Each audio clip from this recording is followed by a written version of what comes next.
मेरे बचपन में मेरे माता पिता के साथ ये प्रतिदिन की समस्या थी।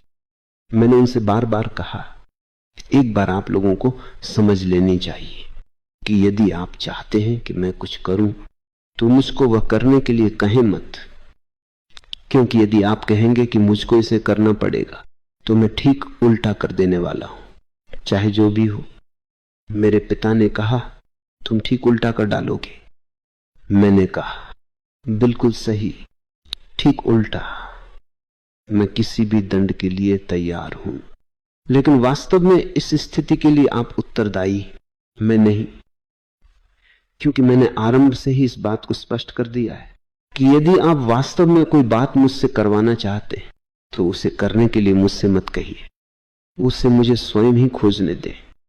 एक बार मुझको कुछ करने का आदेश दे दिया गया तो मेरे द्वारा उसकी अवज्ञा होना निश्चित है। भले ही मैं जानता हूं कि आप जो कह रहे हैं वह सही है, किंतु यहां पर यह प्रश्न ही नहीं है। ये छोटी सी बात और उसके ठीक होने का कोई बहुत अधिक महत्व नहीं। ये मेरे सारे जीवन का प्रश्न है, कौन नियंत्रण में होना चाहता है। इस छोटे से उचित और अनुचित का मेरे लिए कोई अर्थ नहीं था, न ही इससे कोई अंतर पड़ता था। मेरे लिए जिसका महत्व है और ये जीवन और मृत्यु का प्रश्न है वह है कि नियंत्रण में कौन रहने वाला है। क्या आप नियंत्रण में रहेंगे या मैं नियंत्रण में रहने वाला हूं? ये मेरा जीवन है या आपका जीवन? कई बार उन्होंने प्रयास किया और उन्होंने पाया कि मैं अपने निर्णय पर अडिग था। मैं ठीक उल्टा कर डालूंगा। निस्संदेह ये ठीक नहीं था। जो वे चाहते थे वह निश्चित रूप से उचित था और इस तथ्य का मेरी ओर से कोई इनकार भी नहीं था। मैं कहता, जो आप चाहते थे ठीक था, लेकिन आप चाहते थे इसीलिए मेरे लिए यह ठीक नहीं था। आपने मुझको अवसर दिया होता, आप अधीर थे, आपने मुझको विपरीत कृत्य करने के लिए बाध्य कर दिया। अब ये चीजें गलत हो गई तो उनके लिए कौन उत्तरदायी है? उदाहरण के लिए मेरे दादा अस्वस्थ थे, मेरे पिता बाहर जा रहे थे और उन्होंने मुझसे कहा, तुम यहां हो और तुम अपने दादा के इतने अच्छे मित्र भी हो, इसलिए जरा थोड़ा सा ख्याल रखना। ये दवा 3 बजे दी जानी है और वह दवा 6 बजे दी जाने वाली है। मैंने ठीक उल्टा कर डाला और मैंने वो दवा जो 6 बजे वाली थी 3 बजे दे दी और वो दवा जो 3 बजे दी जाने वाली थी वो 6 बजे दे डाली। पूरी व्यवस्था बदल दी। स्वभावतः मेरे दादा और बुरी तरह से अस्वस्थ हो गए और जब मेरे पिता लौटे तो उन्होंने कहा, ये तो हद हो गई। मैंने कभी कल्पना भी नहीं की थी कि तुम ऐसा कर दोगे। मैंने कहा, आपको कल्पना कर लेनी चाहिए थी। आपको कल्पना में देखना आरंभ कर देना चाहिए। जब मैंने यह कह दिया है तो मुझको यही करना पड़ेगा, बहारा तो मुझको यही करना पड़ेगा, भले ही उसका अर्थ अपने दादा को खतरे में डालना हो। और मैंने उनसे कह दिया था कि मैंने दवा का क्रम उल्टा कर दिया है क्योंकि मुझको इसे इस ढंग से करना पड़ेगा, और वे मेरे साथ सहमत हो गए। मेरे दादा मनुष्यों में एक रत्न थे। उन्होंने कहा, तुम ठीक वैसा ही करो जैसा तुमने कहा है, अपने निर्णय पर अडिग रहो। अपना जीवन में जी चुका हूं, तुम्हारा जीवन जिया जाना शेष है, किसी के द्वारा नियंत्रित मत हो। यदि मैं मर भी जाता हूं तो कभी इसके बारे में अपराध बोध अनुभव मत करना। वे नहीं मरे, लेकिन मैंने एक खतरनाक निर्णय लिया था। मेरे पिता ने उस दिन से मुझको कोई भी काम कहना बंद कर दिया। मैंने कहा, आप सुझाव दे सकते, आप आदेश नहीं दे सकते। आपको अपने पुत्र के प्रति विनम्र होना सीखना पड़ेगा, क्योंकि जहां तक कि हमारे अस्तित्व का प्रश्न है, कौन पिता और कौन पुत्र है? आपकी मुझ पर मालियत नहीं है, मेरी आपके ऊपर मालियत नहीं है। ये तो बस 2 अजनबियों का आकस्मिक मिलन मात्र है। आपको जरा भी ख्याल न था कि आप किसको जन्म देने जा रहे हैं। मुझको भी कोई ख्याल न था कि कौन मेरा पिता और माता बनने जा रहे हैं। ये बस रास्ते पर होने वाला आकस्मिक मिलन है। परिस्थिति का शोषण करने का प्रयास मत करिए। इस बात का लाभ मत उठाइए कि आप शक्तिशाली हैं, आपके पास धन है और मेरे पास कुछ भी नहीं, और मुझको बाध्य मत कीजिए, क्योंकि ऐसा करना क्रूरता है। आप मुझको सुझाव दें, ये मेरा सुझाव है, तुम इस पर विचार कर सकते हो।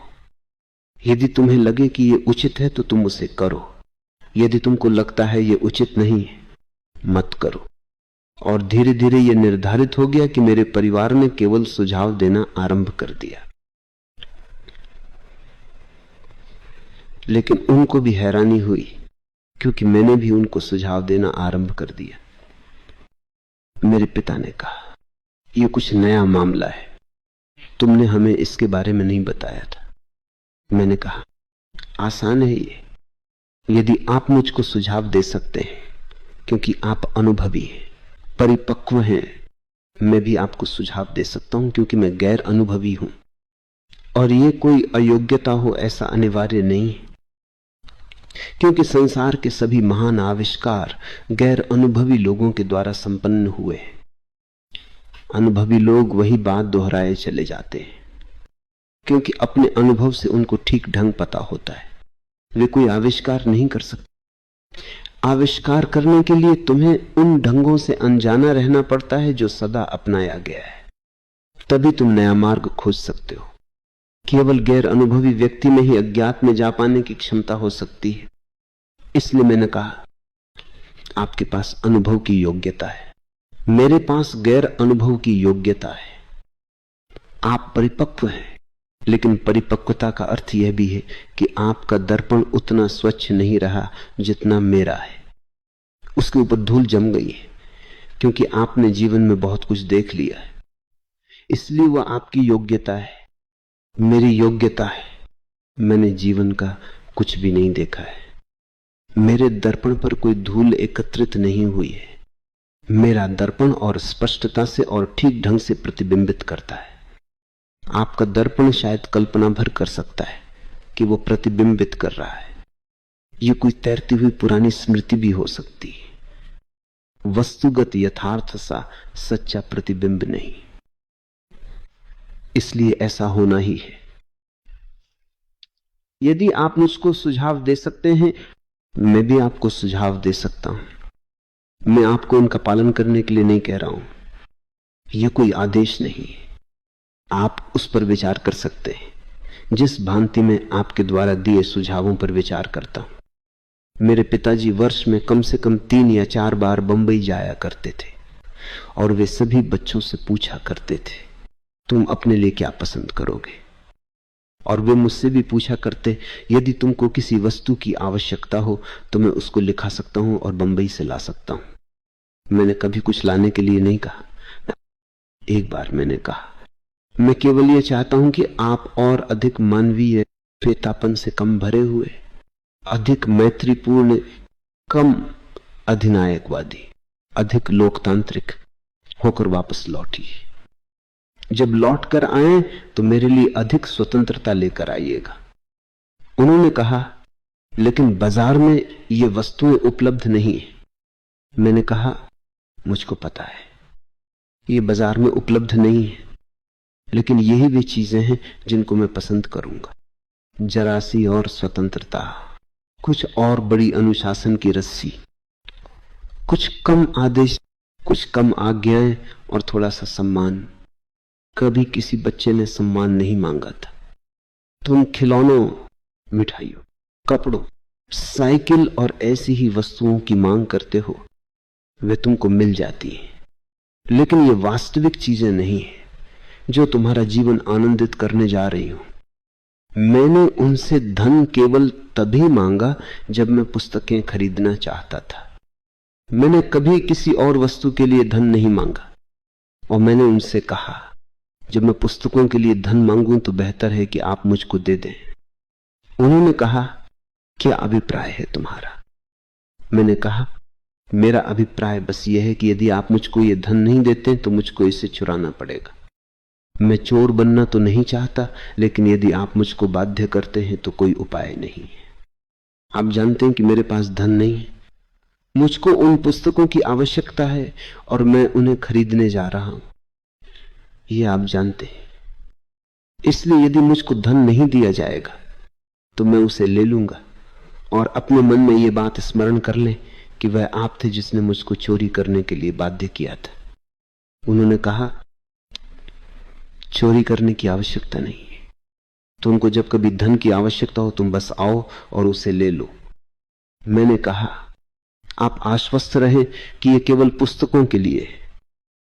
लेकिन आश्वस्त होने की आवश्यकता नहीं थी, क्योंकि वे घर में मेरे बढ़ते हुए पुस्तकालय को देखते रहते थे। धीरे धीरे घर में मेरी पुस्तकों के अतिरिक्त किसी और वस्तु के लिए स्थान ही नहीं बचा। और मेरे पिता ने कहा पहले हमारे घर में एक पुस्तकालय था, अब पुस्तकालय में हमारा घर है और हम सभी को पुस्तकों का ख्याल रखना पड़ता है, क्योंकि यदि तुम्हारी किसी पुस्तक के साथ कुछ गड़बड़ हो जाती है तो तुम इतना शोर मचाते हो, तुम इतना उपद्रव कर डालते हो कि प्रत्येक व्यक्ति तुम्हारी पुस्तकों से भयभीत है और वे हर कहीं हैं, तुम उनसे टकराने से बच नहीं सकते हो। और यहां पर छोटे बच्चे हैं। मैंने कहा छोटे बच्चे मेरे लिए कोई समस्या नहीं, समस्या है बड़े बच्चे, छोटे बच्चे। मैं उनका इतना सम्मान करता हूं कि वे मेरी पुस्तकों की रक्षा करते हैं। ये मेरे घर में देखी जाने वाली विचित्र बात थी। मुझसे छोटे भाई और बहनें अभी जब मैं घर में नहीं होता था तो मेरी पुस्तकों की सुरक्षा करते थे। कोई मेरी पुस्तकें छू भी नहीं सकता था और वे उनको साफ करते थे और उनको सही स्थान पर रख दिया करते थे। भले ही मैंने उनको कहीं रख दिया हो, इसलिए जब कभी मुझको किसी पुस्तक की आवश्यकता होती थी वे मुझे मिल जाती थी। और ये एक आसान मामला था, क्योंकि मैं उनके प्रति इतना सम्मानपूर्ण था और वे मेरे प्रति अपना सम्मान सिवाय इसके कि वे मेरी पुस्तकों के प्रति सम्मानपूर्ण हो जाएं, वे किसी और ढंग से व्यक्त कर भी नहीं सकते थे। मैंने कहा वास्तविक समस्या बड़े बच्चे हैं। मेरे चाचा लोग, मेरी चाचियां, मेरे पिता की बहनें, मेरे पिता के जीजा लोग, ये लोग थे जो समस्या थे। मैं नहीं चाहता कि कोई मेरी पुस्तकों पर निशान लगाए, मेरी पुस्तकों में अंडरलाइन करे और ये लोग यही किए चले जाते। मुझको इस ख्याल से ही घृणा थी कि कोई व्यक्ति मेरी पुस्तकों में अंडरलाइन करे।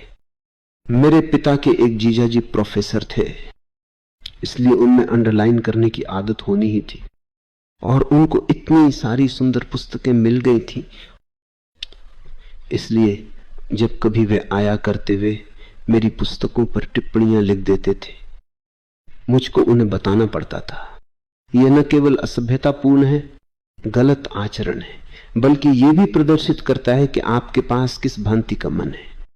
मैं पुस्तकालयों से पुस्तकें लाकर पढ़ना नहीं चाहता, मैं पुस्तकालयों से लाकर पुस्तकें नहीं पढ़ता हूं, बस इसी कारण से कि वे अंडरलाइन की हुई, चिह्नित की गई होती है।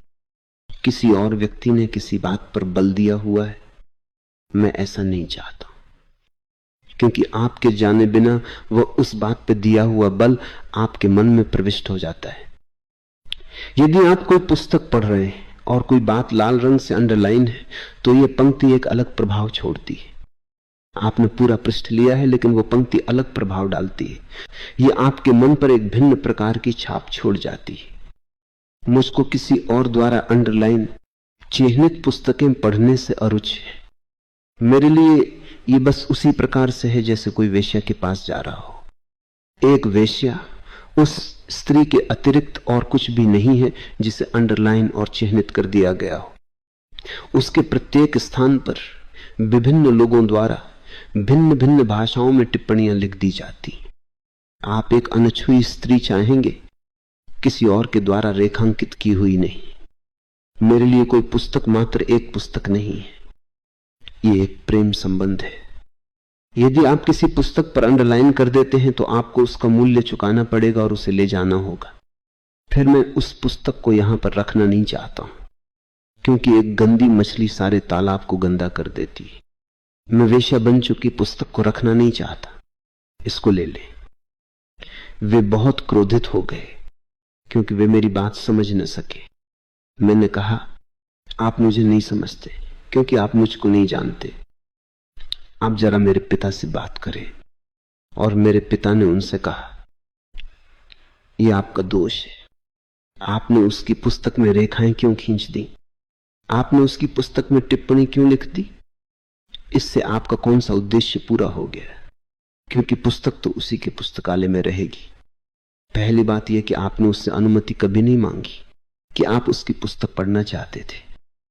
यदि ये उसकी चीज है तो यहां उसकी अनुमति के बिना कुछ नहीं होता, क्योंकि यदि आप उसकी चीज बिना अनुमति लिए ले लेते हैं तो वह प्रत्येक व्यक्ति की वस्तुएं बिना अनुमति के ले जाना आरंभ कर देता है और इससे परेशानी निर्मित हो जाती है। अभी उस दिन मेरे एक मित्र ट्रेन पकड़ने जा रहे थे और वह उसका सूटकेस लेकर चला गया। मेरे पिता के मित्र पगलाए जा रहे थे, मेरा सूटकेस कहां है? मैंने कहा, मुझे पता है कि वह कहां है, लेकिन आपके सूटकेस के भीतर मेरी पुस्तकों में से एक पुस्तक है।